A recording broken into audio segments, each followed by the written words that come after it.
જણાવવા માંગુ છું। મારો જન્મ મધ્યપ્રદેશમાં થયો હતો। હું એક વોલીબોલ નેશનલ ચેમ્પિયન હતી। હું જ્યારે CAIF ની પરીક્ષા દેવા માટે હું લખનૌથી દિલ્હી જતી હતી। આ દરમિયાન હું રાત્રિના સમયમાં ટ્રેનમાં બેઠી હતી। ટ્રેનમાંથી પસાર થતા મારા ગળામાં સોનાનો ચેન જોઈ ઘણા લૂંટાઓ મારા તરફ આવ્યા। તેણે મારી સાથે ઝપાઝપી કરી મારો ચેન લૂંટવાની કોશિશ કરી। મેં તેની સામે મક્કમ લડાઈ કરી, પરંતુ તેણે મને ચાલતી ટ્રેનથી બહાર ફેંકી દીધી। ચાલતી ટ્રેનથી બહાર ફેંકાતા જ હું કંઈ કરું કે ન કરું એ પહેલા તો સામેથી આવેલી ટ્રેને મારો પગ કાપી નાખ્યો। મારો ડાબો પગ કપાયો। હું આખી રાત્રિ દર્દમાં પીડાતી રહી, પરંતુ કોઈએ મારી મદદ ન કરી। મારી પાસેથી 49 ટ્રેનો પસાર થઈ ગઈ, પરંતુ કોઈએ આવી મારી મદદ ન કરી।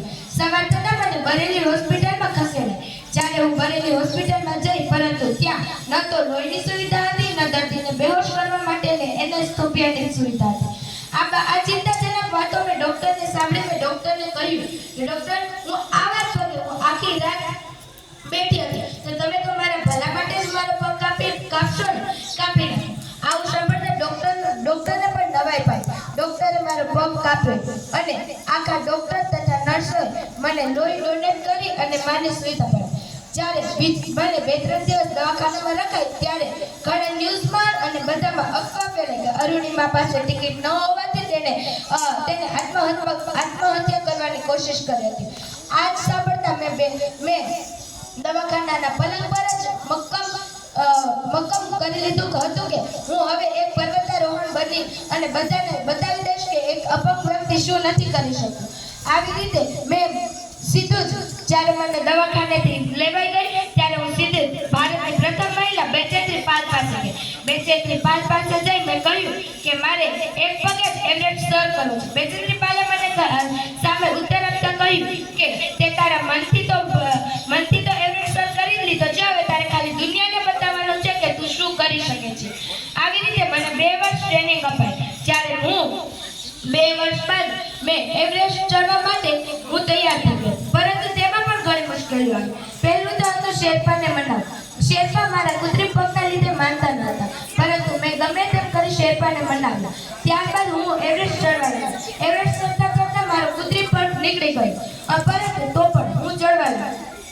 ચડતા જ્યારે એવરેસ્ટની ચોટ પર પહોંચી, ત્યાં તો મારું ઓક્સિજન ખલાસ થવાને આરે આવી ગયું। શેરપાએ મને સમજાવી કે ચાલ આપણે નીચે ઉતરી જઈએ, જો જીવ હશે તો આપણે ફરી પાછા ચડીશું। પરંતુ મેં મારી માતા તથા બેચેન્દ્રી પાલના શબ્દો યાદ રાખ્યા અને હું ચડી। જ્યારે હું 10:55 મિનિટે એવરેસ્ટની ચોટી પર હતી। ખાલી 2 વર્ષમાં જ હું એવરેસ્ટને સ્વર્ગને સિદ્ધ કરી દીધું હતું। ત્યાં મેં મારા શેરપા તથા રાષ્ટ્રધ્વજ સાથે ઘણા ફોટા પડાવ્યા। હું મારા દેશના લોકો તથા એવા નાગરિકોને બતાવવા માંગતી હતી કે એક અપંગ વ્યક્તિ શું નથી કરી શકતું, તે ધારે તો તે બધું જ કરી શકે છે।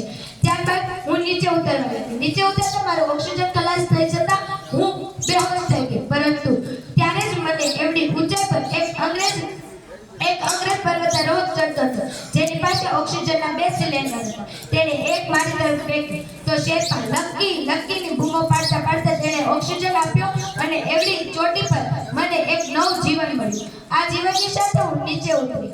અત્યારે માણસ શું નથી કરી શકતો? માણસ ધારે તો પર્વતોને વિંધે છે, નદીઓને વળાંક આપે છે। આવી જ રીતે અરુણિમાએ સિદ્ધ કર્યું કે તે એક પગ સાથે બધું જ કરી શકે છે।